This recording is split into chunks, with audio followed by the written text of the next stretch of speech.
if I'm reading it wrong. So I believe we have. I read it to Nicole, but she decided that. She thinks you're okay?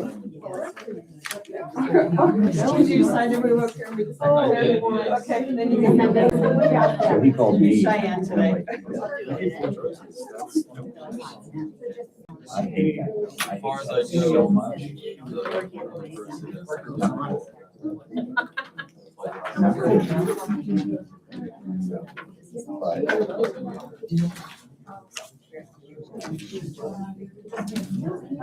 Yeah.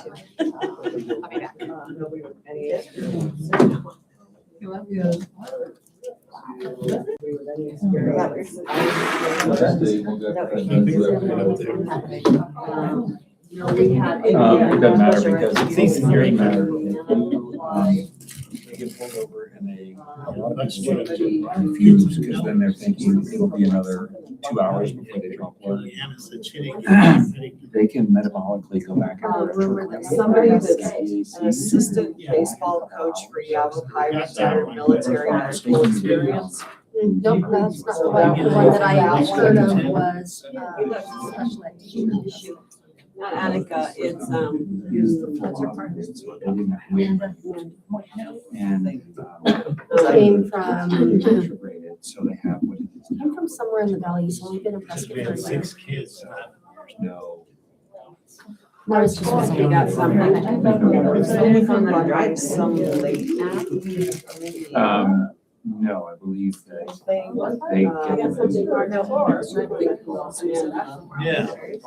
Oh, Joe's here dropping something, but here, no, not yet, she's still helping her mom. And then, yeah, So I'm. maybe sometime next week. I was Would hoping be to in a see pretty her. good- I don't have a mom's phone number. Yeah, there's a lot of drama I've with only that. known Sandy for 40 I didn't years. want to lose all my. Oh, yes. And then, I and think then she's all the way down. Coming back. Not that I would know. Sometime next week. watch more Yeah. shows here. Paperwork was home Don't know enough. last week for 2 days. So we're. Yeah. You're fine. Because I could. 2 months apart. Last night. She was. Thursday. She should be coming. Ted, no. That's the only one. I did. I figured Mark Yeah. was there. He moved on to all of them. They had to come back and worry about it.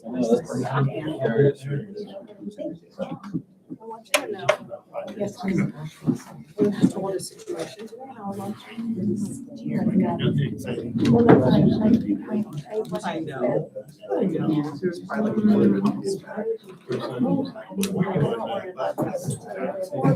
No, I can't.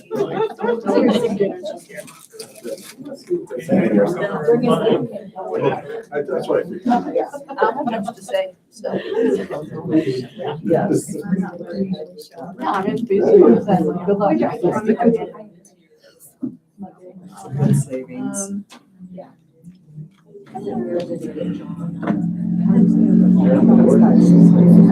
Is he here? He's coming. He's gonna make it before 5. Look at that. Should I- 45 seconds to spare. He's walking up here. I was getting worried about you, John.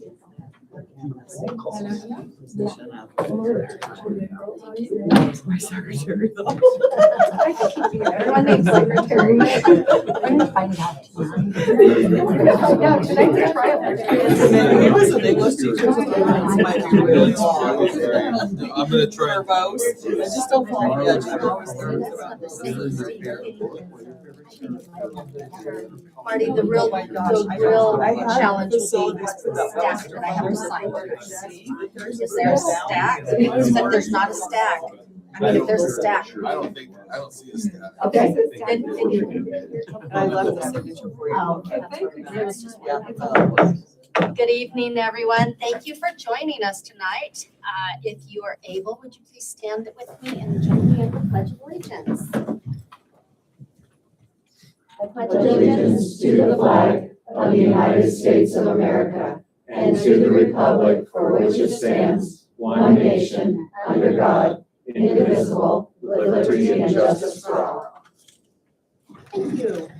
Item number 4 is adoption of our agenda. If I could have a motion. I'll make a motion to adopt tonight's agenda. I'll second it. All in favor? Aye. Aye. Moving on to item number 5 is call to the public. Mr. Campitelli, do we have any cards for call to the public? I did not receive that. I got 2 minutes of fun on this. Seeing none, is there anyone that needed to fill out a card and didn't? Okay. Then we're going to go on to item number 6, which is our information and discussion items. First up are presentations, and I have no idea what It's heritage.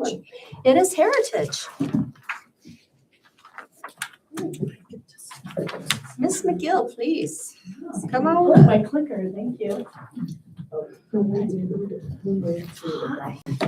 Annie, second, and Bev was second. So Bev Mike was second. flopped on us first. Already. I have Oh, it's gonna be a rough night. It's from back, just like, you know. It's you. Words for you guys. Thank you. And I didn't mean one for you. Oh, yeah. No, I prepared. All right. All right, good evening, school board. I'm Mrs. McGill, principal of Heritage Middle School, and I would like to give you a little review of what we're doing here.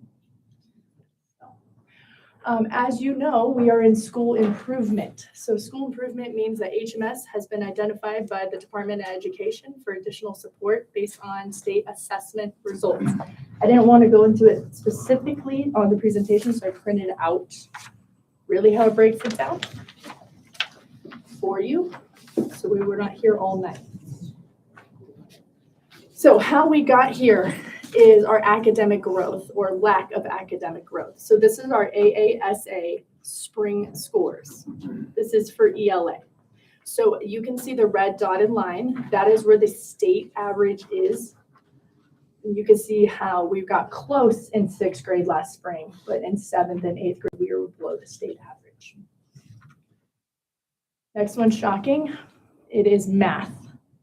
So you can see the state average is about 33%. And 6th, 7th, and 8th grade are significantly low, 2 grades being in the single digits. This is why we're in school improvement. And I need you guys to note something as well I didn't put in my presentation. Special ed students are given the same test as general ed students. All right, so what does this mean? This means that I get a partnership with the Arizona Department of Education. I get regular campus visits 6 times a year. Caroline Lynch is her name. She's very nice. I get bi-weekly check-ins with her. We are on a texting basis, her and I are. And she is my principal partner. She is so kind. I feel blessed to have her. We've had an increased focus on data-driven instructions. We're using our scores from the state test and something called NAVI, which is created by Pearson, which writes the AASA. And we also use our district benchmarks. I've implemented targeted interventions in math and ELA. We have ongoing professional development and instructional coaching. So what's my goal? To exit school improvement through measurable academic growth. Best case scenario, 3 years. It's a 3-year thing. All right, so I want to show you the growth that we're having. So we're tracking our data by using NAVI competency checks. So every other week, the core teachers are doing these little check-ins. The curriculum provided benchmarks. This is done quarterly. Our NAVI benchmark, like NAVI rolled out a benchmark. It was required for all school improvements to give it in the spring. And then of course our classroom assessments. This is just showing you how I track that the teachers are doing what they should be doing and what the teachers use as well. So this is the principal view. So this is NAVI. I can see every single one of those. Those are standards. So this is just an example. So you can see there that 6.E6, that standard for math, kids are getting it. This is really exciting to me. If you guys remember, 6th grade was low. So they're starting to really learn the standards. Even though I'm seeing 56% of them are competent in that standard, oh boy, we were 12% earlier, right? So you can really start to see the growth. Here is our benchmark scores. Unfortunately, we don't have quarter three because we're wrapping up the test this week, but you can even start to see the growth. I would like to point out to you the resource, which is the bottom row. Look, those are our resource kids. Those are our special ed kids. Look how they're growing as well. One of the factors for school improvement is a subgroup for special education, and we scored really low on that. So a way to, we've been working, I'll get into a different slide. We've been working on that.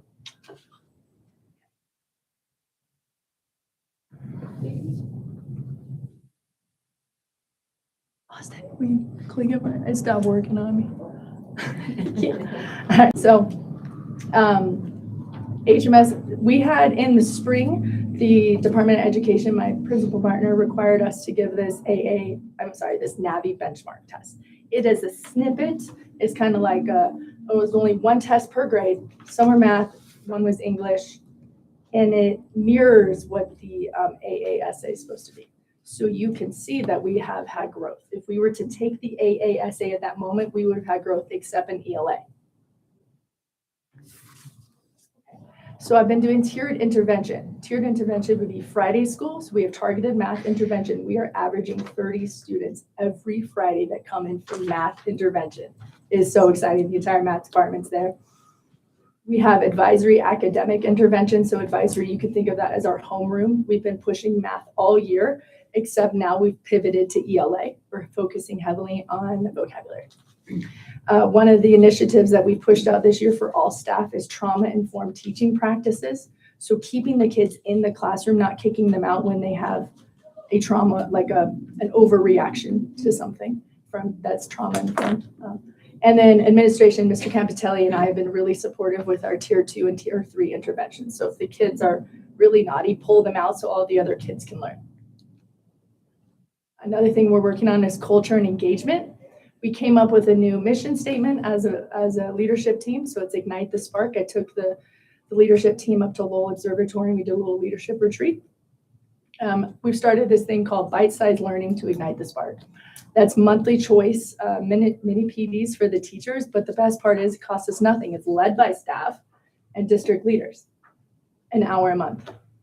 We've had an increase in unified sports growth. So just everybody kind of now knows what unified is, which I'm really proud of. That goes back to that cultural thing. We continue with academic competitions like spelling bee and math leads. Math leads this year took 30 kids. We didn't win, but we win. We continue to recognize student of the quarter, and we are celebrating benchmark growth.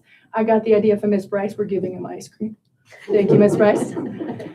I would like to show you an example of some professional development. So the bite-sized learning to ignite the spark. This is 1 hour monthly PD, teacher choice, which I'm pushing them a lot to have student choice. So teacher choice, led by small groups. There's no more than about 8 teachers per group. And this is led by our own teachers. And then like I have Mr. Rudnick will come in and Ms. Rosa Maria comes in as well.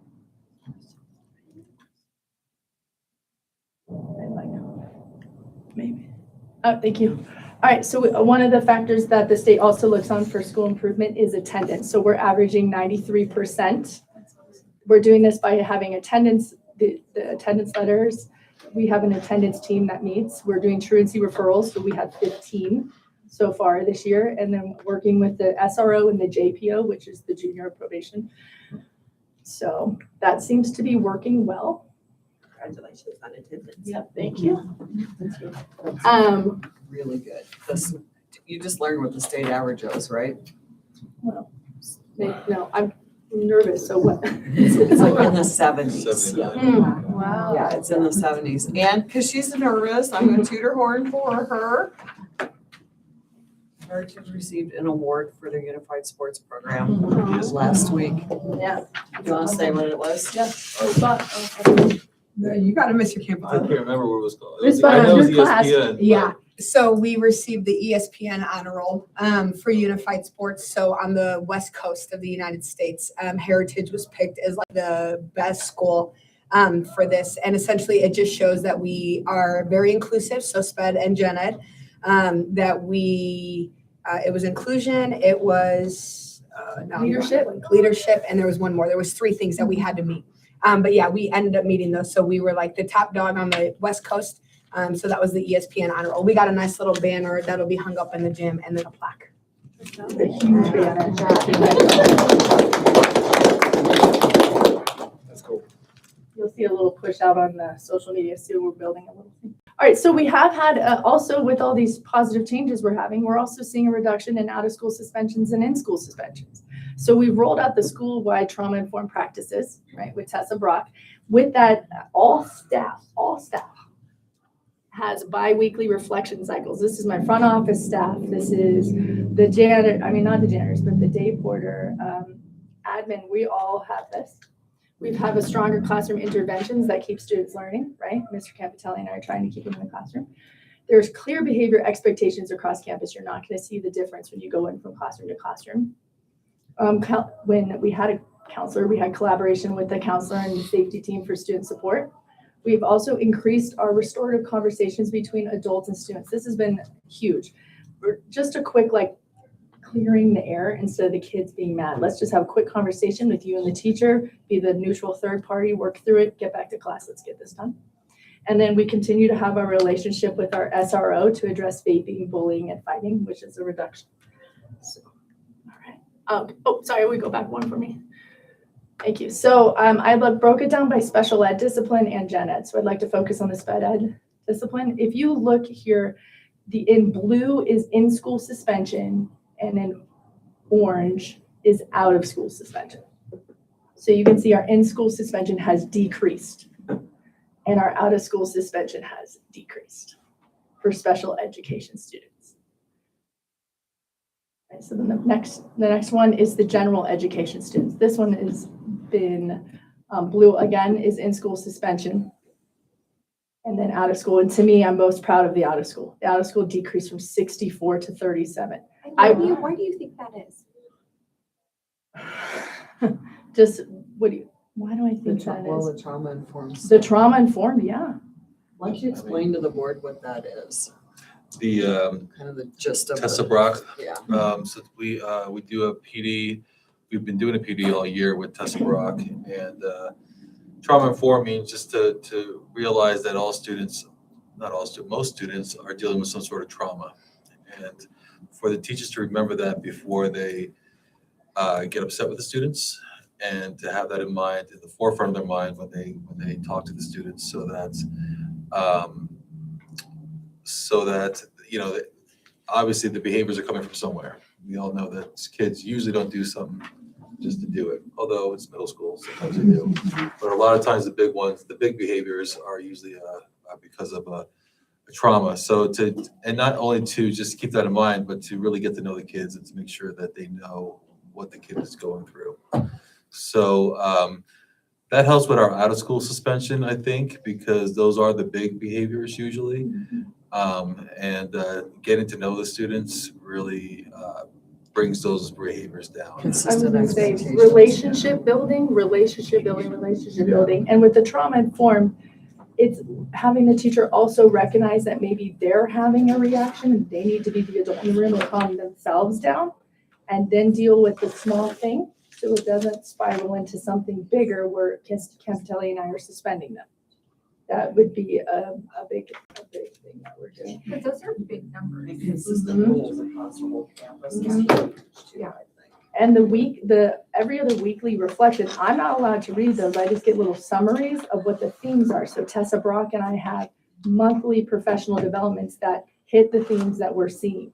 So we're seeing where teachers are struggling with tier 1 intervention, and we're addressing it at the next professional development. So, okay, next slide.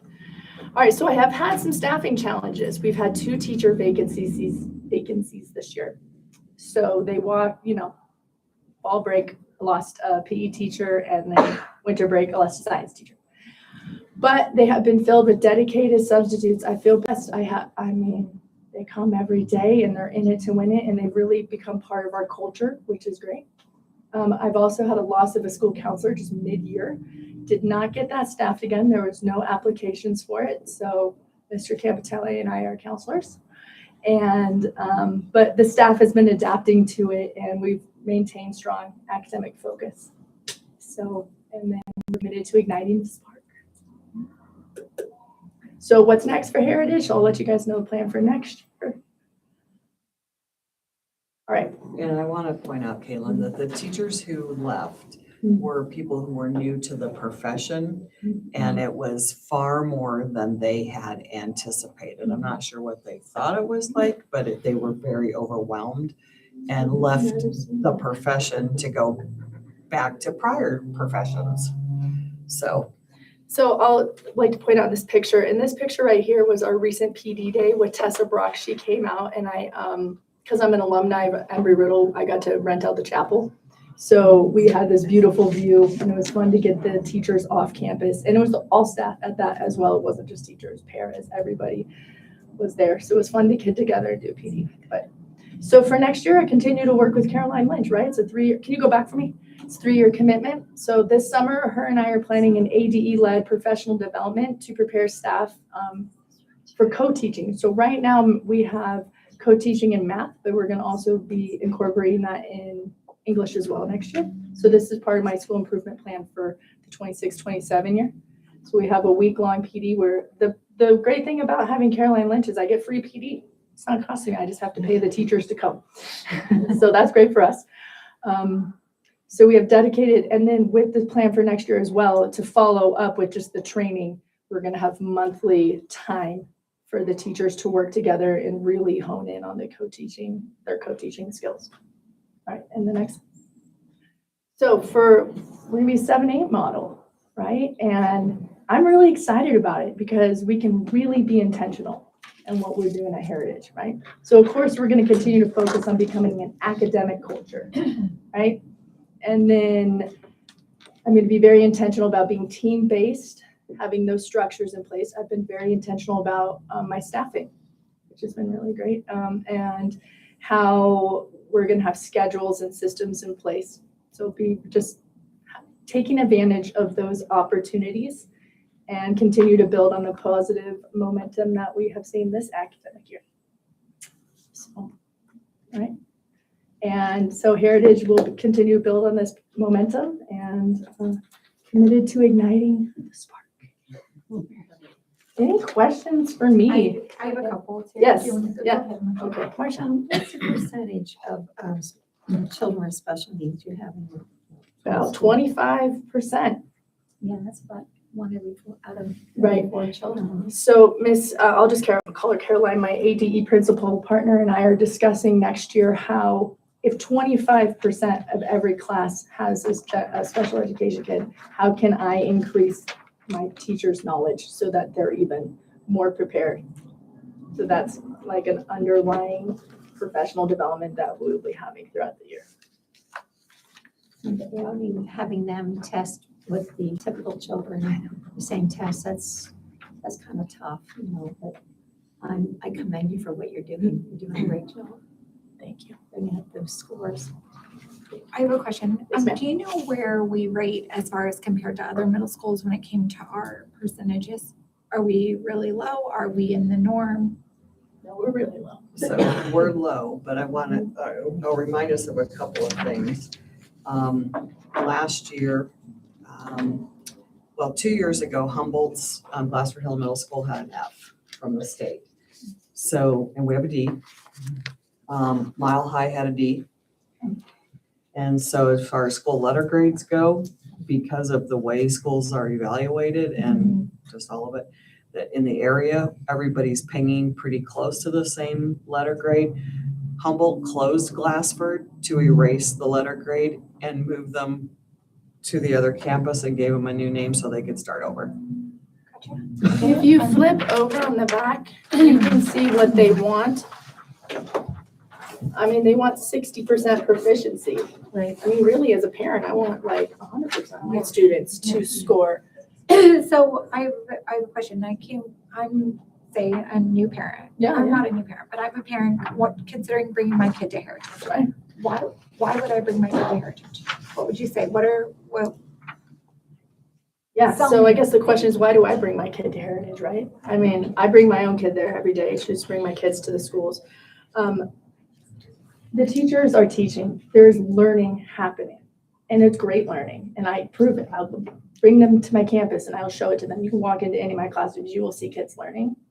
And you could even see the forward momentum. The way that they measure it, I don't know if I agree with that, but I really do think that learning is happening. I brought my kid from a small private Christian school, and I think she's getting a great education, and I think she'll be prepared for college.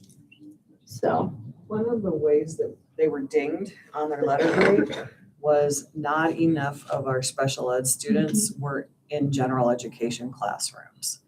So that was a big ding, because we've been serving kids more primarily like in pullout, like in a resource classroom, things like that.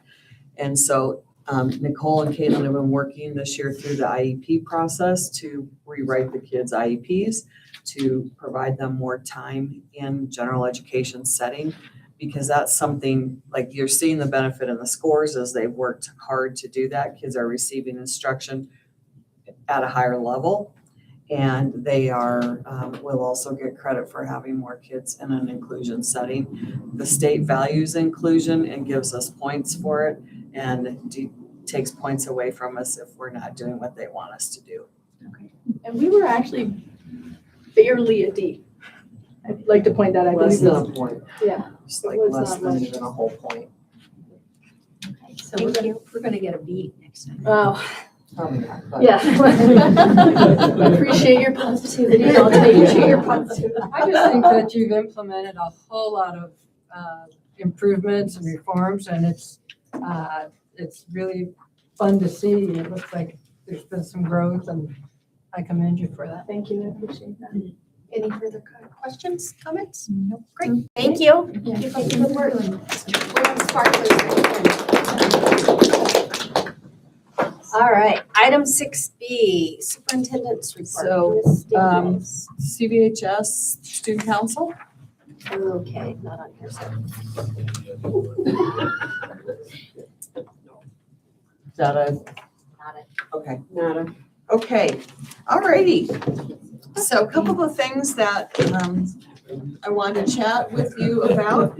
At your spot, you have an invitation from Sunrise Lions, and there's information on the back if you would like to attend. They just sent it today asking us to see if board members are interested in attending. All of the students at area schools who have a 4.0 are recognized at this event. And so it will be, if you want to attend, can I hold yours up just for a second because I don't have one. So it looks like this. So if you want to go, you can email Miss Audrey. You don't have to send the RSVP form in. You can always just let her know if you want to come. I think you don't need to say if you don't, just say if you do.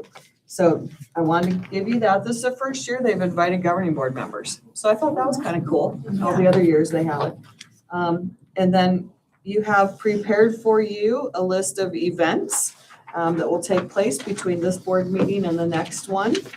And Ed, I don't know how you guys are staffed for readers for tomorrow. Do you have any holes left? We definitely have holes if you'd like to come and read to 3rd, 4th, or 5th graders in their classroom for Dr. Seuss Day. I'll come do it. Yeah, absolutely. Just show up. Just show up, we'll plug you in. Okay. Yeah, What awesome. time, Dr. Moody? 8 o'clock? Yes. Starting at 8. Starting at 8, Okay. all morning. Okay. And I am reading Walter the Farting Dog. And that's the name of a book. In Mr. and Mrs. Moody's class tomorrow morning. Can you bring a book to read, or does it have to be? Yeah, you can bring a book, and we have books to choose from. If you don't have one that's a particular favorite, it doesn't have to be Dr. Seuss. We're doing Spirit Week, so it's dress up day every day. Today is Wacky Sock Day. I wear boots, so hence my tie. Where are your socks, Mr. Moody? They're right here. I have toe socks on, just saying. Okay, but are you wearing them as a tie? Tomorrow is your favorite color that represents your mood or favorite character. So, Vice President Mortensen, if you're coming tomorrow, I'm expecting Horton Hears a Who or some sort of Cat in a Hat. Can we do the wonky donkey? Oh, You, yes. you do you, Okay. or you could just wear clothes. Oh, bummer. Well, let's hope she. So I Yeah, definitely want please do. to. Let's hope you bring clothes. Please do.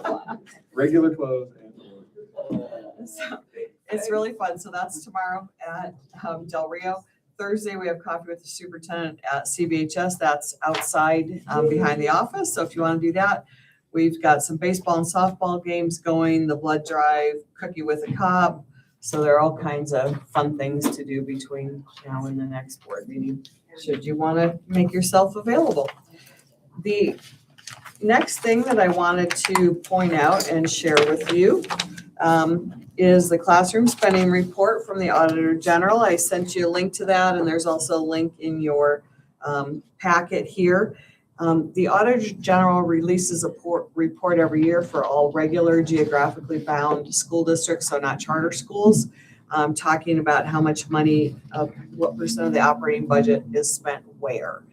And a couple of things that I wanted to chat about that were, as we have, is the same everywhere, right? As you have declining student enrollment, you inevitably need fewer teachers, but you still need a principal. You still need custodians. You still need bus drivers. So it inevitably, the teeter-totters tipped a bit because they don't define classroom spend. They don't include all expenses that go in the classroom spending report. It's very narrowly defined. So it took us forever just to get them to be willing to count paraprofessionals who provide instruction in the classroom. So it's a little bit misleading when you think in terms of how much gets spent on a classroom. Like, for example, plant operations is, everything that it takes to run the school, but you figure lights, desks, custodial services, those can all be figured out by a classroom, but they don't allow those expenditures to count as classroom level expenses. I would argue that you need a desk, that you need heat, that you need lights to have a classroom, but that's not how they see it. And then we also had, I wanted to note that statewide, instructional spending is down, classroom spending is down. Overall, it's because of the decline in student enrollment statewide. And then another thing impacts it as well. It's called the Teacher Experience Index.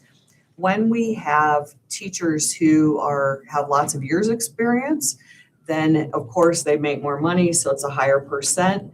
Like this year, you've known from our last few board packets, we have lots of retirees.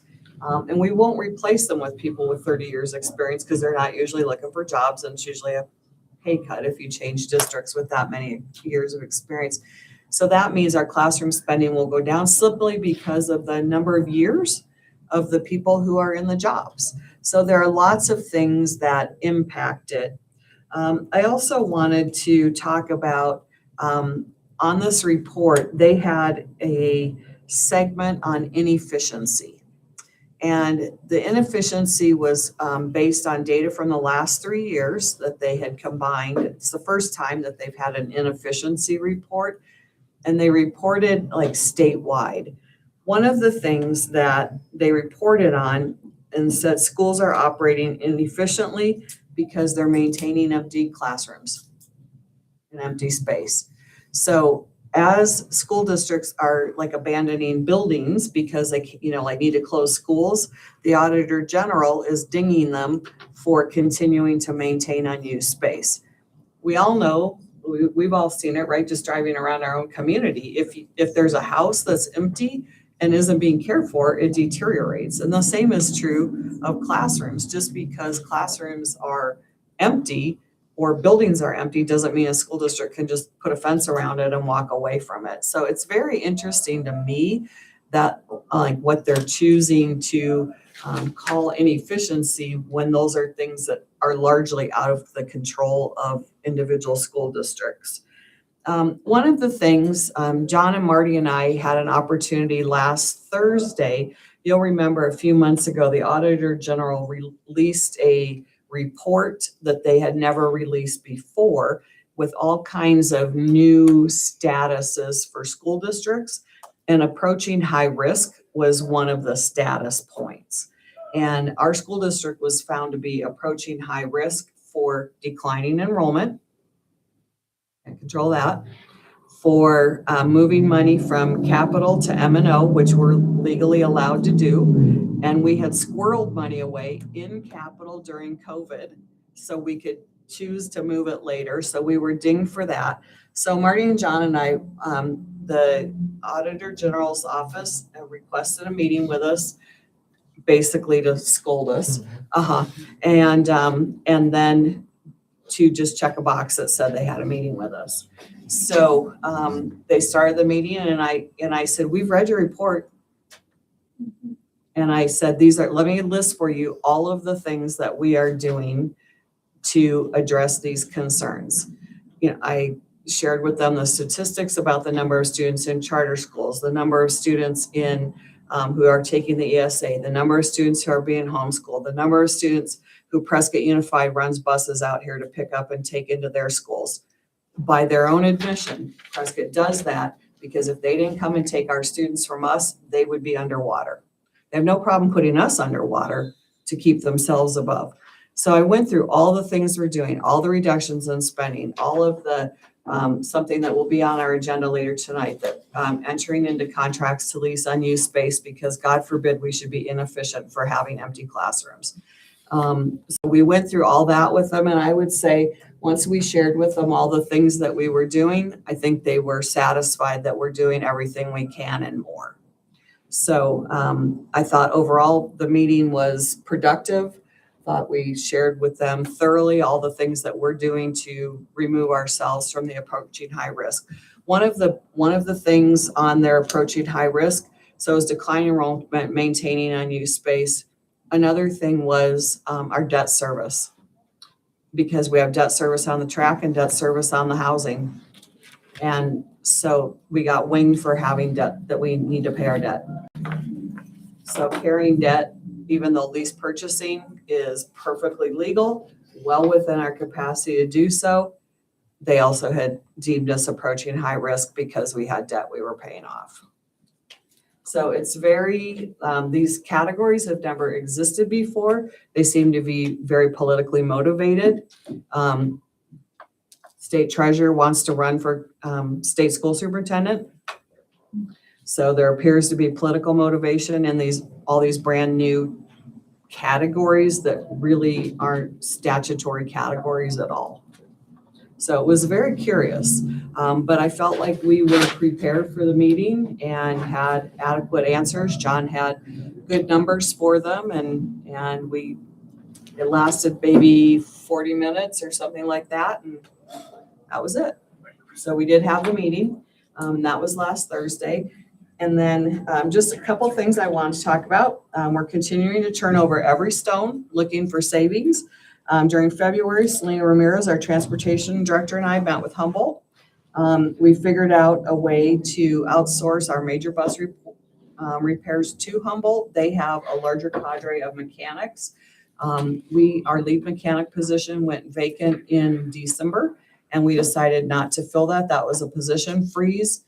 We save $1,000 per repair just by not hauling buses to Phoenix for major repairs. So we have mechanic staff that can do everything except like really big stuff like transmissions or full engine replacements. Humboldt's agreed to charge us very reasonable rates, and we'll pay for parts and pay for their labor. It keeps all their guys busy. And so we're trying to create efficiencies by working with our neighboring districts. Something that when it's mandated, there of course are bills in the legislature this session trying to mandate people to work together.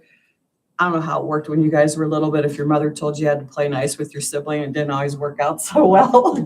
But when you got to choose to play nice with your sibling, it usually worked out pretty well. So that's what we're doing. We're trying to learn how to play nice with our siblings. We've been able to continue to monitor enrollment and determine appropriate staff levels. That's results in one additional staffing reduction that we'll take, that in addition to what was presented to you in January. So that's a good one. We're presenting a contract later in the board meeting that would allow us to use unused classroom space for a private program that would save us $140,000. And then next month, we will have a recommendation regarding employee health insurance that will save the district about $400,000. So over what I brought to you in January, we're basically bringing to you another almost $600,000 in savings. So just since January. So Marty and I went to a meeting in Phoenix in February to learn about bond and override elections. And based on the knowledge that we acquired, and Marty can speak to it as well, we didn't feel that 2026 is the right time to consider it. Lots and lots of reasons. State measures for increased funding to education from the state level. That was a biggie, a short timeline to be able to get on a ballot, things like that. But we're certainly open to pursuing it next fall, like learning more about it, hosting information sessions or work study sessions for the board so you can make an informed decision, because we could run, if we felt like we needed to, we could run an override at some, like, we're not time bound just to do it right now. So the other thing is regarding goals for safety and communication. In February, we rolled out our new parent communication system, and so far it's been pretty seamless. And this system is a cost savings to us. Our newsletter went out to Chino Valley and Paulding residents. And just this afternoon, I was working on our application for a 3-year renewal for our school safety grant that helps pay for officers, council art heritage, things like that. So, Question, yes, are ma'am. all of our officers on grants All but one. and what one is not The one that's currently at territorial. and why? Because you have to be post certified. That officer came from corrections and has a couple of decades of experience in law enforcement, but in corrections, and has not been through a police academy. So if we got, I'm just asking, but if we got somebody that has been through that, what it is, why don't we get somebody who has been? I've met with Chino PD twice. They don't have any more officers they could provide us. Okay, because that could really save us, correct, if we had somebody? Yes, and that was one of our potential savings on the January list that I presented to you. It was a position that the school wants to retain if possible. And you had expressed that you felt like we needed one at every school Oh, site. for sure. But I did meet with PD and they don't have any more officers. Like we have Hawk at the high school and they loan us an officer that we don't have to pay for. Currently it's Torres at HMS. It probably will be somebody else for next year. And that one isn't on the grant. That's by their choice, not our choice, but I have met with them twice, and they do not have any extra officers they could give us. Okay, but you'll So- keep visiting it? Always keeping at it. In fact, I had Matt, because they added a new section this year in the grant that didn't exist before called Retired in Good Standing. And so Matt's been working with everybody he knows who is, and so's Doug, and we've had lots of people trying to get in touch with folk that they know who are either close to retirement or may want to retire, who they think would be good candidates for school resource officers. And I met with one, and that person decided, and I really appreciate his honesty. He shadowed Matt for a day, loved it, thought it over, talked to his wife, and came in and talked to me last Thursday morning. And he said, Cindy, he said, I love Chino. I loved being with Matt. I guess I don't want to put on a vest and a gun anymore. And I respect that. I respect that. And that's what we find is that officers who are coming out of law enforcement, unless they're younger, they're done. Yeah. So, because that's the other thing. We do anticipate that our school safety officer who's at territorial right now will move to Del Rio next year, because you'll see in your packet, I did see, I He's don't not think we're looking at me. gonna allow he's that. moving out of state. So, don't make him cry. He's not even looking at us. Don't look at us. Don't cry. We love him. What if we don't approve it? His wife might come after you. And we have an officer from Chino PD who is retiring. And Brandy's met with that officer. I've met with that officer. That officer would like to come as an officer in good standing for territorial. And we think that officer would be a great fit there. So we'll have, Brandy's had counselor on the grant before. She'll have an officer this time. Del Rio will have one that we pay for if you guys approve that this evening. HMS will continue to have one that PD provides at cost to them. and CVHS will have the one that we purchase his services. And the big difference, just so you know, because I asked them this, because PD needs to add positions. I said, do you want us to pick up your officer on the grant? Because Caitlin has a counselor and we could switch it for an officer.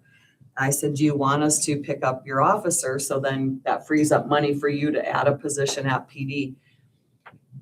And they're like, yes, no. And I said, okay. And the reason is they need to be able to pull a person off for calls or patrol if they have Oh, to. gotcha, okay. And so they're so tight on staffing and because the schools are all in Chino Valley, the town limits, a YCSO officer, it's not in their jurisdiction to serve our schools. Even though most of the districts in the county, the schools are all in the town. Oh, gotcha.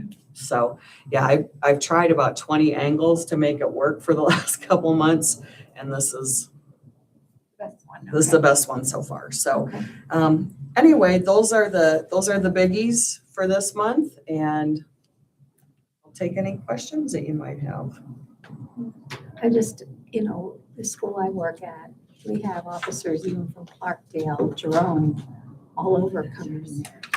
So, it doesn't make sense we couldn't have some officers from other. So why you do, and this is an option.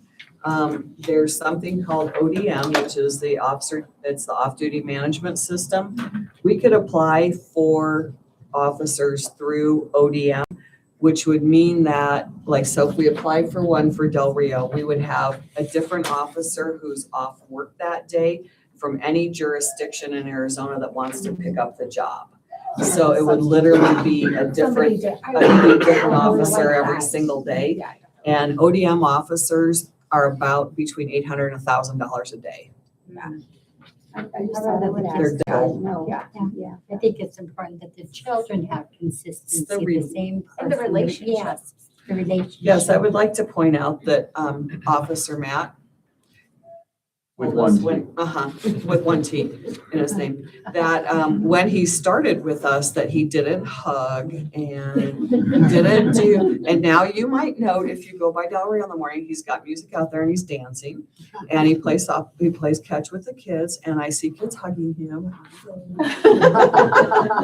So you're right, Bev, it's the relationship part. It is. It's one of my things when I run my shop, I get to see the greetings from Matt and Mr. Moody at And, the Del Rio. believe me, every day that it's below 0 in Minnesota, I text Matt and I'm like, are you sure? True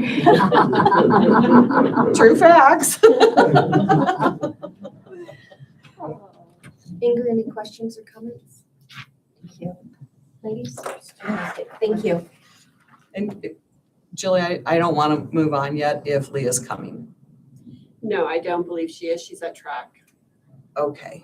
So nothing has changed. They're going to be doing another blood drive coming up. That'll be their third blood drive. Yep, it's on the thing too, so that's good. And prom is set for April 24. And it's in Chino. It's in Chino at Windmill. Oh, really? That's Yeah. fantastic. So they're very excited about that. If I could find there, does she have something on here? No, I knew, Oh, you knew. yeah. And really, I think that's all we have is a blood drive. They're trying to talk us into MORP right now. So the other thing, I know that Student Council is planning on coming to the Chino Valley Education Foundation to ask if the foundation will help sponsor, how we've had sponsor a student for the senior trip. The kids are looking for people who are willing to provide spending money for the kids so they can, get beverages and food and stuff like that on their senior trip. They may have had the trip sponsored, but they're concerned that the kids won't have spending money and stuff too. So I know that they're coming to the foundation on April 1st to ask for that. But I just wanted to put it out there, especially since, we're have the reporting and stuff too. If there's anybody that wants to just donate any money, I'll make sure I get it to Julie so the kids have Maybe some. Disney gift cards? It could be Disney gift cards. I would recommend Disney gift cards because they can be used anywhere at Disneyland. Are you going? Yes, of course I'm going. I mean, if you need another chaperone. But then you Um, could, I am that way available. you can give them to the kids too, like you could hold on to them. Yeah, till that's then, the plan, that Yeah. I'll be holding on to them and spending giving them to them. kids If that you come back we with still ears have, and. yeah. We still have 3 that need to be sponsored, but I will want to say Willow Hills Baptist Church in Prescott has been phenomenal. And they've already sponsored 3, and they've offered to sponsor the rest that still need to be paid for. That's nice. And So- how much is it per student? It's $300 per student. So I do still have 3 that need to be sponsored. How much spending money do you think that they have to have? For food and drink, I think $100 would cover it. That's what we're going to ask for, is $100 per person. And then the other thing, safe grad night. Yes, and I do not have a lot of information about that. They're still in the planning stage of that. Can you explain to the board real quick what it is? So Safe Grad Night, it's a group of parents that are gonna put this event on after graduation that evening. And they will go to the gym and stay there all night. I did it when I was at the high school 10 years ago, and I absolutely had a blast. I think Casey Farnsworth and I had more fun than the kids. And we were there all night long. And I don't know if I can do it though, I'm a lot older. But it's where they're gonna play games, and there's a theme, is it Wild West this time? I haven't even seen the thing. Anyway, so they're putting that on, and they're still in the planning stage. I believe right now they're taking donations for, because they'll, auction For items. drawings, I gift do, drawings. I do know that too, that they are starting their auction items soon because I donated some stuff. Yeah, and that's what they're doing right now, is collecting those. Yeah, so they collect gift cards, they collect gift baskets, things that kids would want when they move out of the house, that kind of And good stuff. for college and like suitcases, and microwaves, things like that. And I don't know if it starts at 11 or at midnight, but it should go till about 6 a.m. So it'll be a lot of fun. You're welcome to join. I think that's the big stuff. It is, All right, then item 6C1 is our financial report. Yes, Madam President, members of the board, Superintendent Daniels, staff and administration. A quick look at the month end February of 2026. I did a little math. Our budget's 19.3 million in our operating fund. We spent at the end of February 12.8 million, which is 66.3% of the year, if you want to say. Gotta get this right. The percent of the year gone is 66.6%. We've only spent 66.3% of our budget. So if we'd spent 80% of our budget at the 66% of the year, we'd kind of be in trouble, but we've only spent 66.3% of our operating budget. So that's a good place to be. And so that was 12.8 million spent as of the end of February. Capital fund spent 448,000. We do have some more debt service to spend. We've got 3 debt service issues that we're funding. Our track is 93,000 a year. Our student housing is 138,000 a year. And our 4 new pieces of equipment we got last year is 72,000 a year. And at that point, we got the bus last year, we got the lawnmower, we got the lift truck, and we got a trailer. So those have their own debt service. So those are our debt service amounts.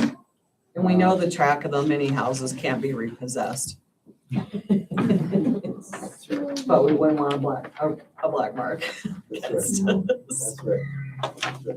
So I don't have a lot more. If you have the report in front of you for the month end with the expense of your funds, any questions on that? If not, I've got 2 other things I'd like to focus on. For just a second. So this is a summary. This little sheet is a summary of, I call it a landscape Excel summary, Microsoft Excel. And there's 4 things with our school facilities board projects. And I think all 4 of them are discussed in this little summary. And I came up with the best categories I could for each of these 4. The one I didn't really focus on, we spent 32.8 million in the last 4 years on school facilities board projects from the state. So that's already spent and done. Projects are close. If you look at section 1 up top, the category funded or in progress or near completion. These two projects, this is putting HVAC at the high school, that's the first one, 7.96 million. We started that September of 2022.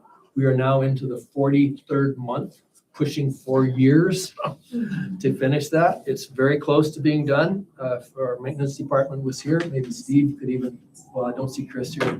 The plan is to, next Monday, the 16th, do some tests with some electrical upgrades. And once those tests are complete and all the contractors have passed with that electrical installation for the high school for HVAC, we can submit that last 700,000 of that project, 7.9 million, and that's how close that is. The one below that, 5.4 million over at Territorial, are complete. Everything's going at Territorial, even since last summer, basically. This whole year you've had HVAC. It's just that there's been some delays with the architect approving contractor invoice.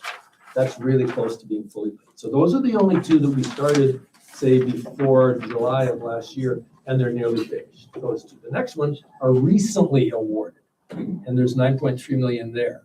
You know well, you might not know this, the south end of Del Rio wasn't finished when they pulled in there 2.5 years ago. They just left the south end because there were old HVAC units. Well, they weren't HVAC, they were just evap coolers on the roof.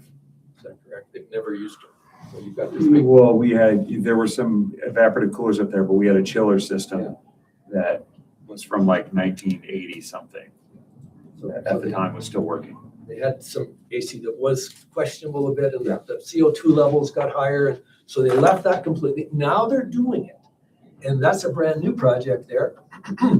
In section 2, 4.1 million, and contractors and architects have showed up, and the facilities there for the temporary classrooms. We plan on being done that, I think, by the end of June. That's what I'm hearing. That's the plan. That other 4 million. So it's a kind of, we call it 2.0, HVAC Pueblo 2.0 South. And then we go to the weatherization of Del Rio. That's the only Tell me one. that's the painting. No. Well, we're getting to the painting. Not yet. We're getting to the painting. That's another one. Good news. Yeah, this is just HVAC on the roof. Okay. To put a bunch of 3-ton and 5-ton and 2-ton chillers up there, and then duct it, and then reinforce the roof structure to hold the weight.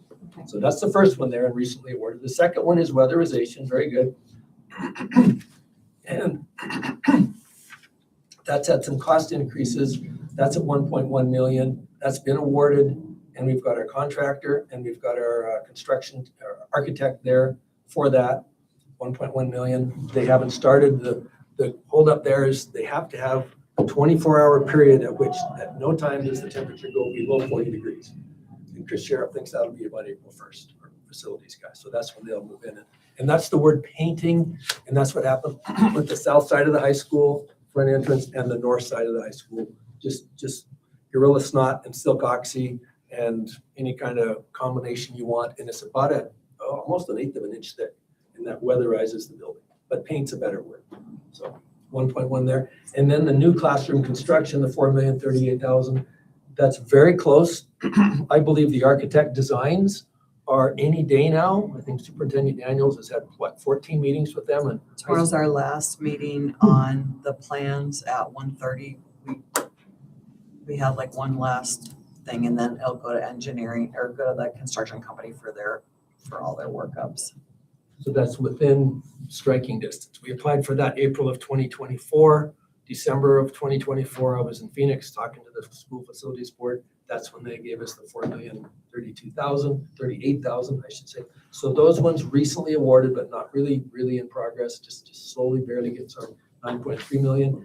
The next category is kind of a large one. You see the 1,325,000. I think there's 9, maybe 10 projects there. Weatherization studies at all 3 other schools to seal them. Carpet, we've got some classes at HMS. We've got 3 window projects right over here to the east, window with water penetration. We've got one above us here, $209,000 for this west gym. It's 208,000. You see that right there in the middle, 208,770. But they're in escalated status. We're in a queue behind however many, 230 public school districts in the state. We're moving slowly up the list, but they're not considered life safety, window security, and these things. And then we've got a fire alarm replacement that we need a quote for, and hopefully tonight you'll approve us issuing an RFP for that. And the way those RFPs work, there's maybe 4 companies. One of them is Fire Security Electronics. One of them is Canyon State Fire. And they're on cooperative contracts. So if we get bids from them, we don't necessarily need to do a RFP to get quotations. We can just buy off that company. But the one we've had great success with for Del Rio, they did the whole fire alarm at Del Rio for $136,000. That's Surefire. And these other companies were coming in over $400,000 for the same service. So when we use Surefire, they're not on a state contract. So if we approve tonight, us going for an RFP, then we put that out on the street, and anybody who wants to bid on it can, but Surefire is not on a co-op, so we have to give them a chance to bid. And then we get other bids as well. And then we put that application in, but we don't have quotes yet for the territorial fire alarm. Excuse me. Fire alarm at the high school, 227, is already in escalated status. The one for, if you go to the next, any questions on the first 3 categories? A little choked up here. The last one then is for new projects. We haven't really applied for at all. And the top of the list there is a proposal for the fire alarm for territorial. That's where the new one is, 150,000. That's my estimate based on square footage. Then we have 2 more places we can put floor sealant down for our school lunch cafeterias at the high school and at Del Rio, and 4 intercom systems. Intercom systems are in what the state calls minimum adequacy guidelines, just like roofs that don't leak are in minimum adequacy guidelines. So if that's something they say every school district in the state should have, we don't really have functioning, really trustworthy intercoms, I guess, at any school. We've got ones that have opens, ones that don't work real well. So that's another 1.1 million. So together, these are 15.7 million once we're finished. So any questions on where we go? If we do that, we spent 32, we add 15 to it, we're pushing $50 million in about 5.5 years from the state. So I know at one time there was well, there still is a lawsuit in place, but this extreme support might mitigate some of the lawsuit facts because we've been very well supported. That's all I have. Any questions? Seeing none, we're going to move on to item C2, which is the student activity funds. Student activity. We have starting the year with 166,000 right now after encumbrances, after these expenses, 136,000. And I thought I would just let you know how this works. I believe every school has a variation of a student council where the students fundraise and get to spend those dollars on students. I just took a quote from a policy here about how difficult it is to make student activity work and how many people have to be involved. And here's my question. Student council is sponsoring a dance and has hired a DJ. Can the DJ be paid cash from the dance proceeds after the dance? So survey says No. yes or no. Everybody says no. No is the answer. Cash disbursements are not allowed. So a person in my office, that's the purchasing director for the school district, keeps on her own spreadsheet with QuickBooks behind it, with a bank account behind that, just down the street at National Bank. She keeps all these funds in a separate bank account. So when students want to spend it, they have to go through her with exactly my answer. No, cash disbursements are not allowed. You can't just pay the DJ after the dance proceeds have been turned in. A purchase requisition must be submitted with signed student council minutes authorizing the expense. Then services may be obtained with an approved purchase order. So student activity uses purchase orders just like we do when we buy a $217,000 bus like we did last year. So it's very tightly managed, and Charlie assists and trains people all the time with student activity, because all the sports, you can see lots of people have student activity funds and programs. So tremendous staff support, and I think adequate district office support, and thanks to the community for supporting the fundraisers that the students go out and do. Questions? Questions? No, but I am glad that that's monitored. Yeah, that's something a lot of districts get in trouble with. Yeah. So we try to be really compliant. Yeah. Thank you. Okay, well then moving on, we're gonna go to our consent agenda, and I would entertain a motion. I'll make a motion to approve the consent agenda. I'll second. That was Annie. All in favor?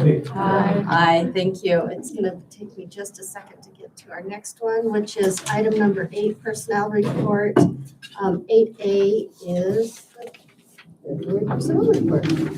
So, my first item for today, Madam President, board members, and Ms. Daniels, is that district staff is recommending an upward adjustment of 50 cents per hour for the 2026-27 classified entry salary schedule. We're making a recommendation of that. Currently, as of January 1st, minimum wage went up to $5.15. We want to make sure we stay competitive and that we keep our employees. And so you'll see that there is a new salary placement schedule. This is for new employees with a 50 cents increase.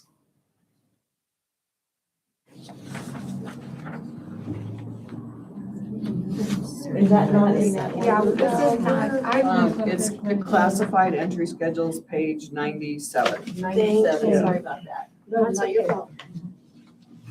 And it is it's the placement. You said it right. Yeah, right. no, it just wasn't on here the way that we had read it. It didn't come next for us. But it is now. I'm there now. Okay. Okay, This is February sixth to 9. okay. Okay.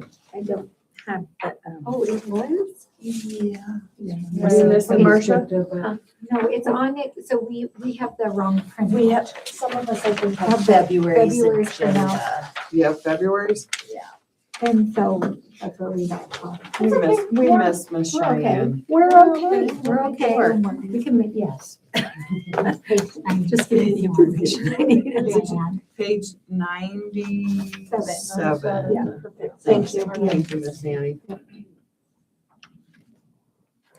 Okay, we're back on track now. Alrighty. So, So this is an action item. yes, please. Okay, Thank you, I'll make a Ryan. motion to approve the 2026-27 classified entry salary schedule as presented. I'll second it. All in favor? Aye, thank you. Thank you. Let's see if I'm good here. Is item 8B the certified entry? Yes, yes. I'm with y'all. Okay, Page 99. so, we're also looking for, approval of the base salary, and this is again for placement for new, employees, certified staff, to be increased by $1,000, again, to be competitive, to attract, qualified applicants.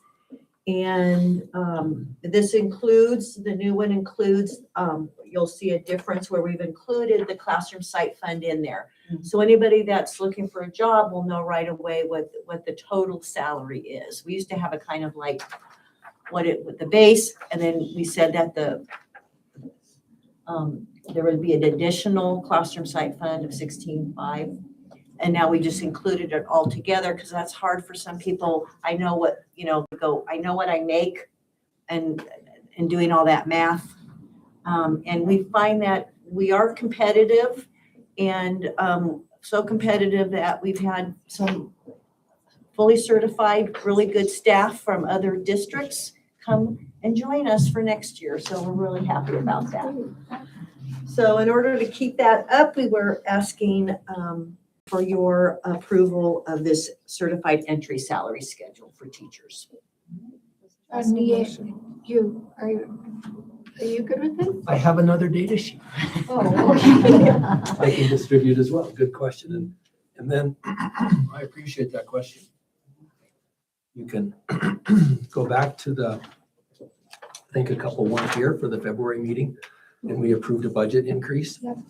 and a budget revision same time. So we can start by taking a look at that budget, and then I can show you what, I guess you could say there is a bit of a description here to put you in the driver's seat about what our funds might look like next year. So if you go to the back sheet, that's got the data that we dealt with last week or last board meeting, and you see the 19,350,128 on the lower right corner. So that's our operating budget as of the February board meeting. The February 9th, we approved it. And I'll just go through the numbers, and you can see those numbers at the top. You see the 17,204,000. You see about halfway down the 850,000 that we brought in from capital. In the very, very, very middle, you see the 982,761. That all came in from M&O last year. And then there's a couple numbers at the bottom, 313,000 pushed together. And some of it's free and reduced lunch. It's a one-time capital, a little bit there, and there's some state aid there. So now flip the page, now that you've taken a look at that, and then you should be able to track the first two sets of numbers. The one on the far left talks about the data, and then the first vertical column has this year's numbers in it. So this year's numbers for student count, average daily membership, 1,952 students. That's where we're at. We get a weighting for some of those, like a high school student gets a 1.2 weight, a middle school student, K-8 student gets a 1.1 weight, preschool students get a 1.5 weight. So we get 383 weights right there. And then we have group B weights from our special needs students, 695. Then we go add all those together, we get 3,030, as if we had 3,030 students, which we don't, but we get weights. So then we take that number and we say, well, how much does the state give us? Well, they give us $5,113.26. That goes up every year. And sometimes people will say, well, we get the money for the 2%, and they think that's 2% of your whole budget. It really isn't. It's just a number, but we do get that extra money. So if you jump to the next column, you take 2% of 5,000, that's, $100. So we go up by about $102. So you see the next column is what happens if we have next year coming in at the same number of students. So you can feel some of the anxiety I feel as we put these together. Okay, so we're just going where we are today is the middle column there with the 15,497,000. Then we do what Superintendent Daniels talked about. The average teacher in the state, as far as I know, has about 7.4 years experience. So if you have a brand new district, which it's been a while since there's been a brand new district, if they get brand new teachers with no experience, that whole school district, then they're going to get a 1.0 here. Our teachers, I think, are average about 11.3 years, something like that. So we get a rating. We get a teacher experience index of, as you go down there, 1.0283. See number 7 there? That's a teacher experience, because they know it costs a little more to hire teachers with more experience. So we take that 15,497,000, we multiply it by the 1.0283. Now we're at 15,936,000. That gives us a nice little boost. And then we have 2 more things to add, because we have buses that go up and down our highway. We get another 1.2 million a year, pretty much in the budget. So our revenue control limit, based on what students generate, plus the transportation, is 17.2 million. You saw that back on this sheet on the budget revision. The question is, do we have any more money than that to get through the year? Well, thank goodness we do. We've got 850,000 this year that we bring in from capital that we could spend on more buses if we wanted to. And we brought forward, because we talked to the Auditor General, I did maybe in June, July, August, maybe 40 times. So we could bring in uncaptured capacity from 3 and 4 years ago, and we brought that up to 982,000 carry forward from last year. So those two, the 850 and the 982,000, plus the 313,000 from the state, bring our budget up to the 19,350,000 for this year. And so if we go over to the column right here, then we say, well, what if that happens next year? We don't lose one student and everything's the same. And the only change is we add the 2% to the funding, which takes it from 5,113 to 5,215. Now you look at what happens. The revenue control limit then goes up from 17 even. Well, see, I had to stop there. Let me stop. All we have is number 6. We have a new number 6, because we don't know how much we're going to bring in from capital next year. We don't know how much we're going to carry over from M&O. But line number 6, instead of having 15,497,000, we jump to 15,807,000. So that in and of itself brings in another 309,000. Now, after talking with Superintendent Daniels and Assistant Superintendent Wolf, that's ballpark for the cost of raises for next year. Ballpark. That will feasibly cover quite a bit of those. So if we don't lose any students, we just stand on our hands and we bring in the same amount of people and we get that extra 2%, brings another 309,000. That's helpful. That will cover our cost of raises, especially with cost of living, so to speak, all of our expenses going down. Then we've got kind of squirreled away in Fund 570, another 150,000 for indirect costs if we need it. So that's a nice scenario. We say, well, what if our students don't maintain and we lose 100? Now I'll go to the far column on the right. Let's say we go down from 1952 to 1852. That's going to be a little different, but we're set up for that because we're reducing expenditures again, as you know. So as we kind of come across here, now we don't have 383 in the weights. We've only got maybe 370. We don't have 695 in this Group B for SPED. all counts are down 100. We're down from 3,030 to maybe 2,897, down 130 for that formula. We still get the 2% more, so we're still getting 5,215. But our revenue produced there goes down from 15.4 million right now to 15.1, which is in this case, down to 695,000. So now we're going to be a little tighter for sure, but we still got that 150,000 sitting there in Fund 570. If we need to use it, that's unrestricted as long as it's for a legal purpose.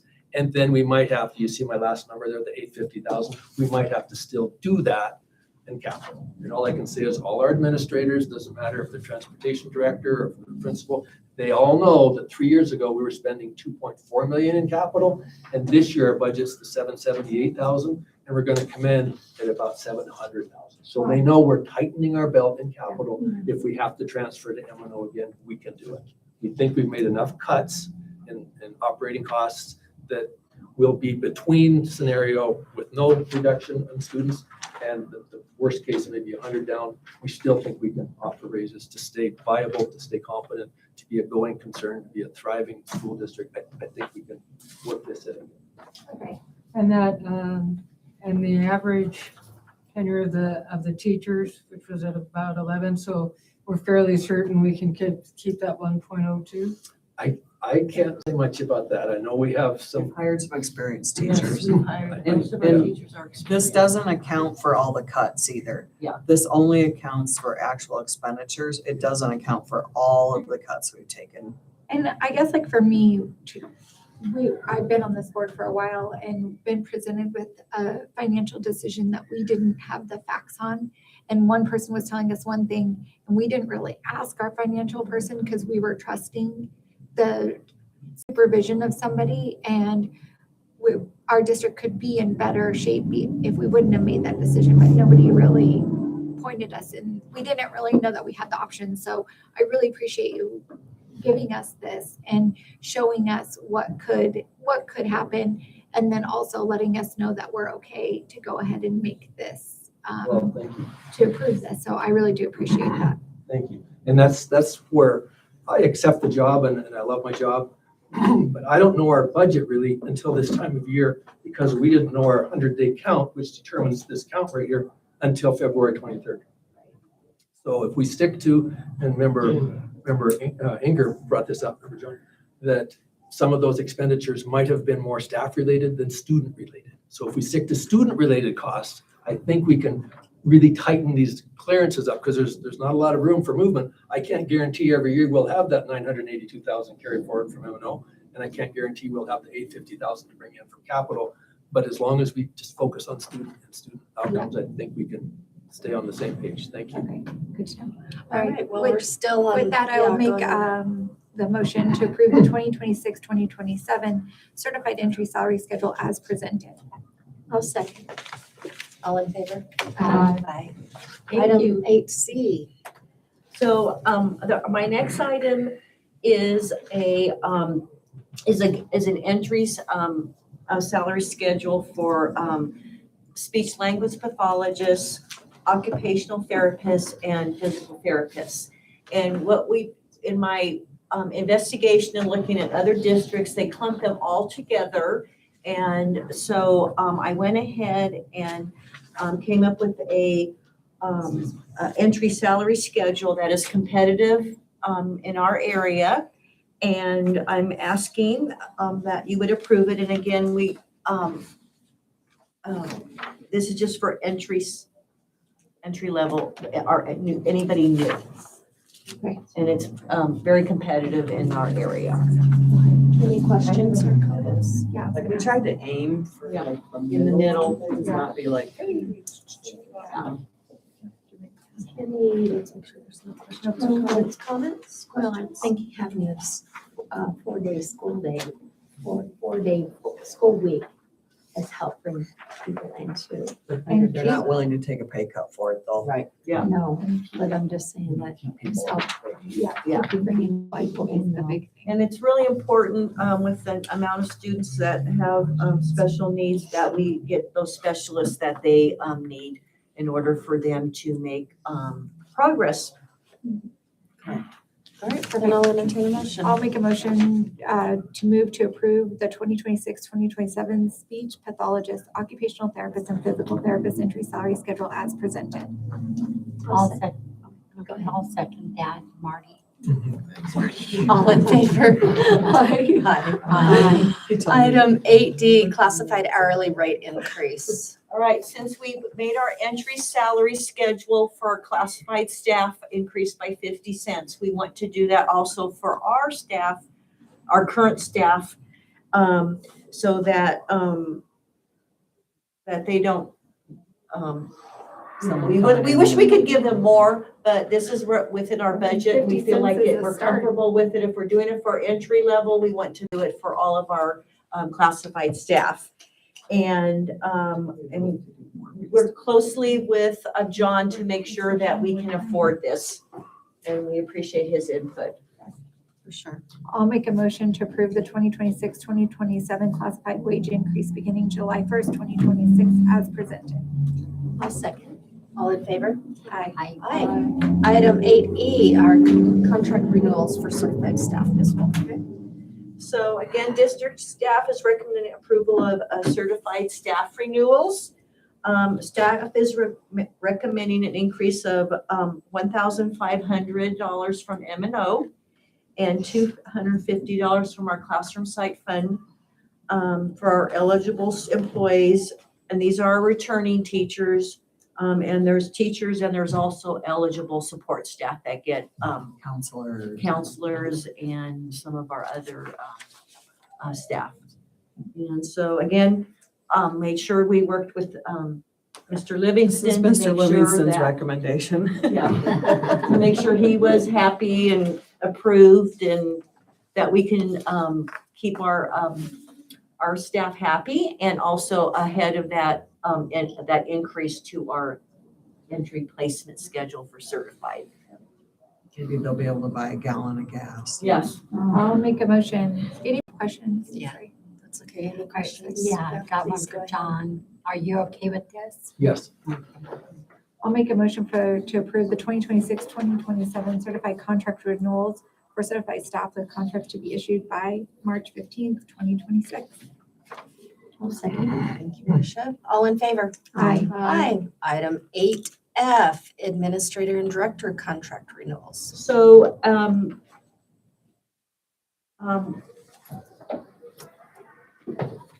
for our 2026 contracts, we would like to incorporate a 2.75% salary increase, which is about the same percent as the other increases for our administrative staff.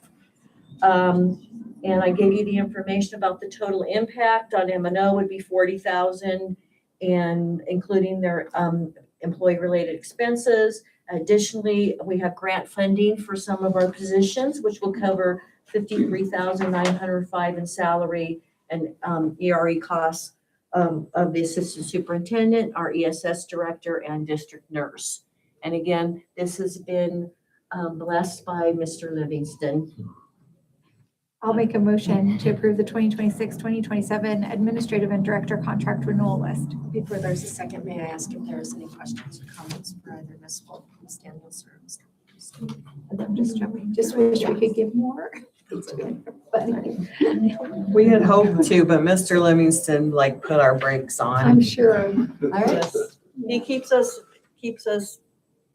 towing the line, making sure we're on. I just have to tell you, I feel like this is like my 800th year on this board, but when I first got on the board, I didn't ask questions because I didn't feel confident enough to ask the questions. Yeah. And with that, I've also seen decisions that we've made maybe not be the best decisions because we didn't have enough information.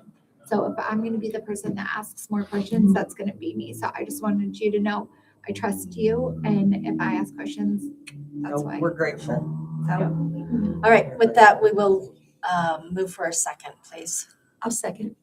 And all in favor? Aye. Aye, thank you. Ms. Wolf. Alrighty, my The actual final personnel item, report. yes. So you have the personnel report. The March personnel report includes 7 new certified employees, 2 new classified employees, 1 new classified substitute, 9 resignations, 1 termination, 1 certified change, 3 classified changes, 3 coaches, 10 extra duty employees, 1 RIF, and 240 timesheets. And I would like to note that Yes. our RIF put in a transfer to an open position. Yes, so we're really, So the person won't be leaving the district. So through all the things we talked about and planned for, positions being eliminated in that building, but the person will go to a vacant position in the district. Okay, so question, if we choose not to accept someone's resignation, then what happens? Okay, here? Then we'll have to terminate them when they don't show up for work. But we could continue to rub it in for like the next several months. yes, we can. Sad about it. Sure. Oh, sister. Okay. I'll make a motion to approve the 25-26 March personnel report with timesheets as presented. I will second that motion. All right, we have 2 seconds. All in favor? Aye. Pick your poison, Mr. Campitelli. Thank you very much. Thank you. The staff appreciates it. I know that. Thank you. Item 9A is a request to pilot Summit K through 12. Ms. Bryce. Oh, and Mr. Reddick. Madam President and members of the board, Julie's excited because you just I would approved like the to change in the introduce personnel you report. to Mr. Eric Rudnick. He is your new curriculum director for the district, and he is going to do a phenomenal job. So I'm just going to stand here, and he's going to present to you. Perfect. Okay. Thank you for having me. I have 2 requests. So the first one was going to be for coming from Rosa Maria Karate for the ELD program. She has attended in case you have any questions. I want to give you a little background on this program and why we're interested in looking at it. So the District English Language Acquisition Coordinator, that's Miss Karate, is requesting to pilot Summit K-12 for EL classrooms across the district. It is specifically tailored for EL students in Arizona. There are a few highlights that the program has that I wanted to share with you that makes it a little exciting for us and our EL students, our English language learners. First up, we have targeted English proficiency. So we're trying to move those learners and get that proficiency level up. This program talks about guaranteeing a year of proficiency for kids working on their English. Also prepares our students for the high stakes testing that they have to take, whether they're English or Spanish. A few features that the program will have as well. It has personalized learning plans for the students, where they have tailored instructions that's specific for listening, speaking, and reading, and writing, what they're all working on for the assessments. It has auto scoring features for speaking and writing, so the students can interact with the program and it helps to guide them while the teacher's working on other parts of the class. It has up to 30 languages, so not just Spanish, which we're familiar with, but we do have other learners as well. So it gives us that capability. Lots of data reporting, and the piece that caught my attention was the family engagement, because the students in the program, the parents get the same log-on that the kids get to the program for free. So the parents could work on the same standards, the writing, the speaking, as part of the program, which I thought was a pretty neat piece. So we're looking for to put that out for our curriculum group. We're going to form a committee, and Ms. Karate's here to answer any questions if you might have for Summit K-12. And the invoice that was included, we're not paying for the pilot. This is what it would cost if we bought it. Yes, the pilot, we are not paying for the pilot. So. Good to me. Anybody have any questions? Are we gonna purchase the program or just keep the pilot? I didn't hear you, Marcia, I'm sorry. Are we gonna purchase the program or just keep the pilot? Right now, we have to pilot it for 60 days. Okay. And so once we pilot it for 60 days, Eric will be back and ask you for an approval to purchase the product. Well, you sound very confident. And within those 60 days, we'll have 2 committee meetings and the teacher will be there to present to let us know how the pilot's going. Right now, we're gonna pilot it up at the high school in our ELD classes. I think that's great. How do we know if it's working? I mean, are they gonna take the Acela test or is there? Well, they just finished the Acela testing. So, next year when we take the Acela test, hopefully we'll see an increase on proficiencies. But right now they'll just be taken, this is a supplement, it's not the main curriculum.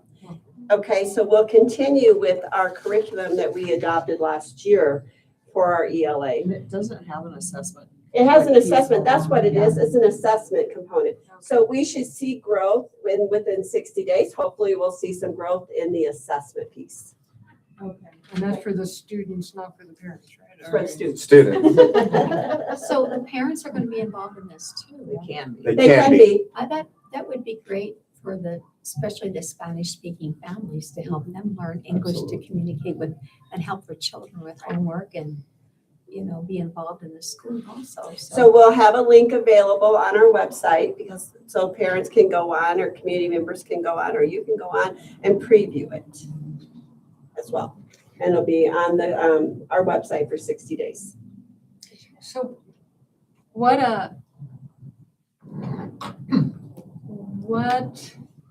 kind of clued us into the fact that we might need a supplement to our normal curriculum? Is that? Well, I'm going to let Rosa Maria answer. Where are you at, Rosa Maria, on our scores? Why don't you talk a little bit about our Acela scores?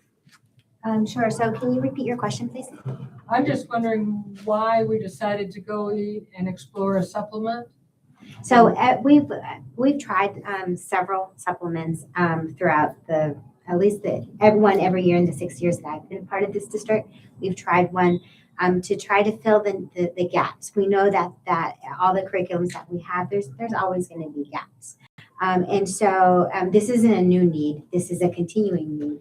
And the programs that we've tried in the past, these supplemental programs, have had limited success. Some of them have been complete flops. There's good and there's bad. And so I kind of, for this year, had given up, said, we're just going to stray from that. And then I came across some at K-12. And one of the question about how will we know? They have 3 benchmarks built in, which I really liked, including one that is specifically timed because it's geared towards Arizona. It's specifically timed to the release of the testing window. So a Acela testing window for next year we already know what that window is going to be, right? And so one of the 3 benchmarks is just before that, and they're claiming an 80% accuracy in predicting scores on Acela. So, as a classroom teacher, I think I could challenge that and say I'm pretty good at predicting what they're going to get as well. So it's not a new need. It is a continuing need. This is the first one that I've seen that checks all of our 4 strands: reading, writing, listening, and speaking. It checks them all.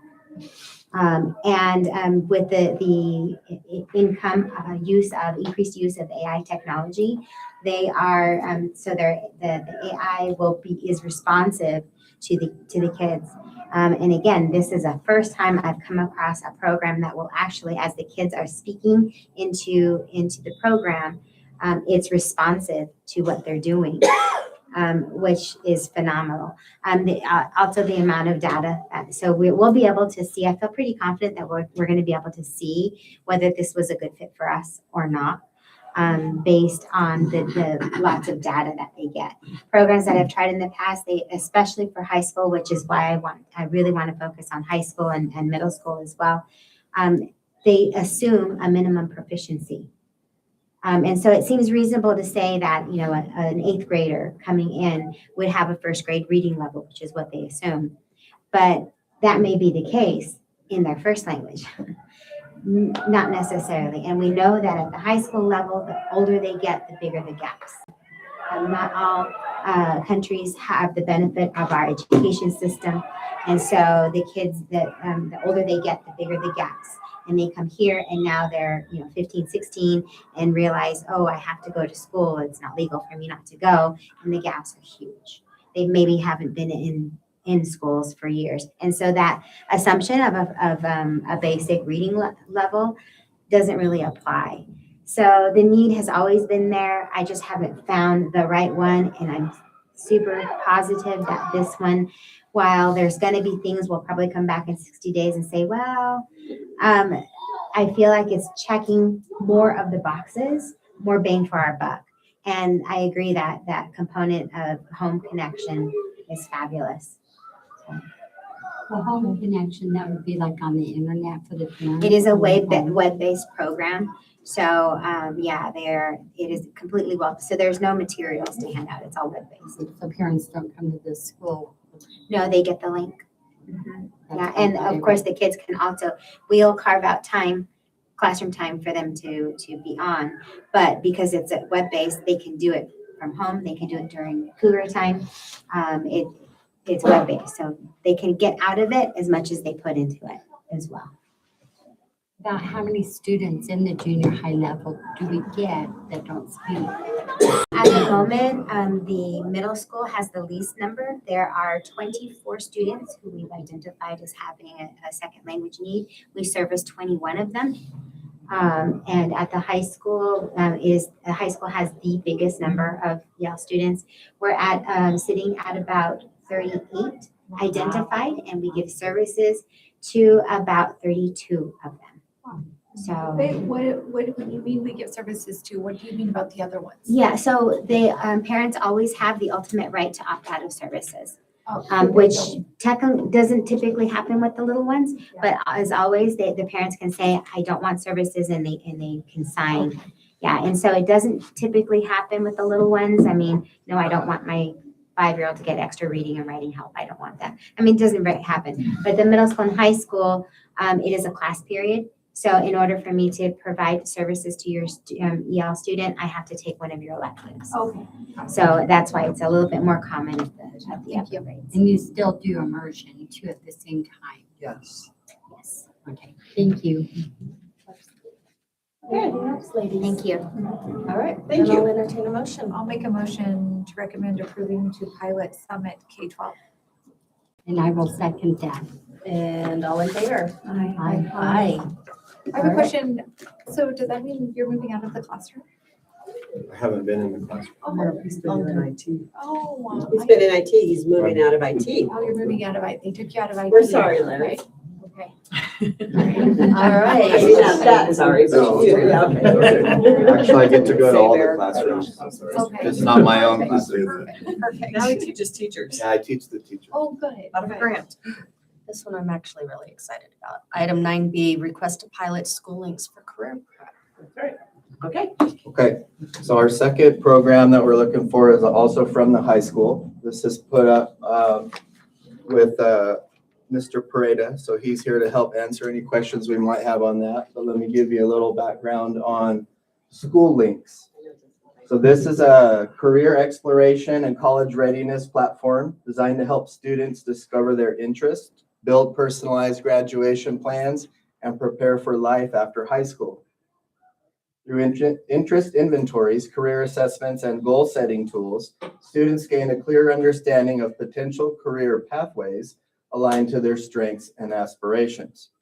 SchoolLink supports college applications, resume building, scholarship searches, and documentation management in one centralized system. So currently, the high school is using kind of a home-built program that they've built over time. So this is going to be hopefully something to give a little more support. And as you could tell, help to kind of build to some of these other things like college applications and things like that. Mr. Dan Eisenberg will be piloting the program. We'll we also be looking for that 60 days to check it out and be having a meeting and curriculum group that's going to meet on this one as well. So if you have any specific questions about school links, Mr. Prada is here. Right, CTE budget picking this up, not the regular budget. That's correct. Yes, that's correct. This is a CTE.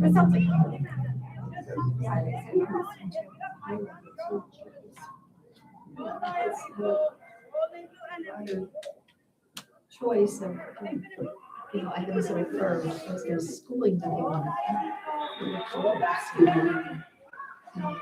It's going to go to college, so giving them a choice of careers is awesome. So I love that. Yeah, and I feel like this will help give them a little bit more guidance with what they've been doing, not so much the teacher having to pull things together, so. And this is for our 9th graders, our freshmen. Okay. So that'll be before they actually go to CTE. Yes. Yes. Oh, that's great. Okay. All right. So this is an action item. I'll make a motion. It is recommended to approve the pilot of school links and career exploration class. And I will second that. All in favor? Aye. Thank All you, right, guys. thank you, Good luck. ladies. Good job, Erin. I can't wait to hear back on both. Okay, item 11A is just first reading of policy 3-403. That would be great. Ms. Daniels, do you have anything to It's Marty. say on this? Hey. Secretary's handling this. Oh. Hey, I'm staying caught up. Mr. Campitelli. Good Jack of all evening, trades. Madam President, Superintendent Oh, Daniels. AI use policy. Yeah. Does this mean you can't like put a principal in like a swimsuit or anything like that, or do Does it mean I can put a principal what? in In a swimsuit. Oh, in a Maybe swimsuit? smoking a cigarette Yeah. or something? Well, None of that. we gotta need it regardless. So, Secretary did not.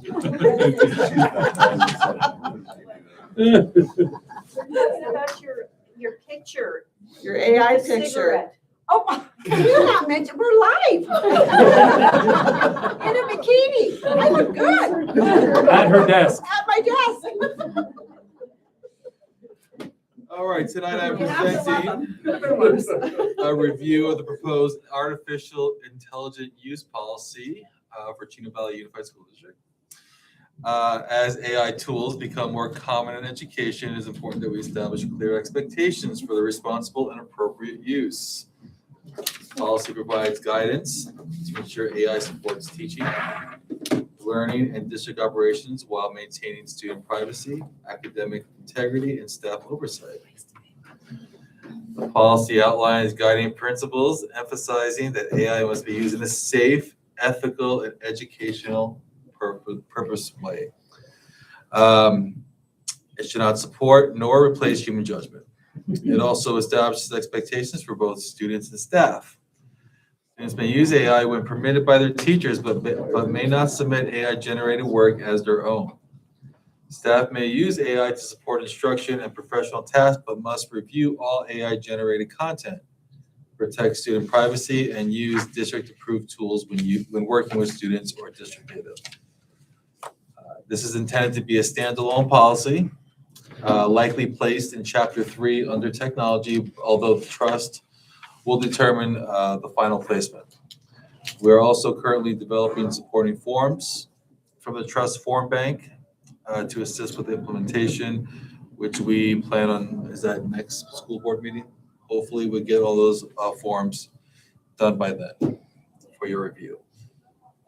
So thank you. I'll answer any questions. I think it's crazy that we're doing something like this, because just how far things have come. I mean, but I get why we have to have It it. strikes a good middle ground because you can't predict what's coming Right. next. So it addresses a lot of the most important topics without getting super nitpicky, because the minute you get nitpicky about something, then it's replaced by a And different it's gonna thing. be Yeah. gone. But, yeah, Right, exactly. and this is no action. So. This is no action, this is first Just a reading review. only, but we can give comments if we want tonight. I don't know. If not, go ahead. I could say, I don't know if I'm really for AI teaching. We have a choice. Yeah. I know, We but use I'm it just every saying day. that, I'm just giving my personal opinion. Yeah, no, I get it. Because that personal touch with the kids, teaching them even one-on-one if you have to, it gets further than I'm really having a hard time with that myself. The kids are constantly playing video games, they're always in front of computers, they have their phones, and losing that personal touch as with the teachers. They're losing that touch with their parents. The middle schoolers that I teach, I'm teaching home ec. I ask them, do you have family meals where you sit around the table? Oh, no, I get my plate and I go in my bedroom. And I go, it just breaks my heart because, when I was raising my kids, we sat around the table and we talked about the day. And that's when it would come out if they had a good or bad day at school or, if they had any issues. And we're losing that personal touch with our kids, I mean. Yeah, well, we're losing a lot more too, but it's already well on its way. I know, but just. I hear you. Perfect. Anything else? Any other comments or questions? Nope. All right. See y'all next month. So I wanted to, while we're still here, as part of the contracts, you approved the restructure, like the administrative restructure at Heritage, because of course you saw people's new job titles. Caitlin, can you introduce your Dean of Students, Athletic Director, All-Purpose? Catch-all. This is Abby Sabato. This will be the new Dean of Students, Athletic Director, Unified Sports. Yeah, my college name towards that.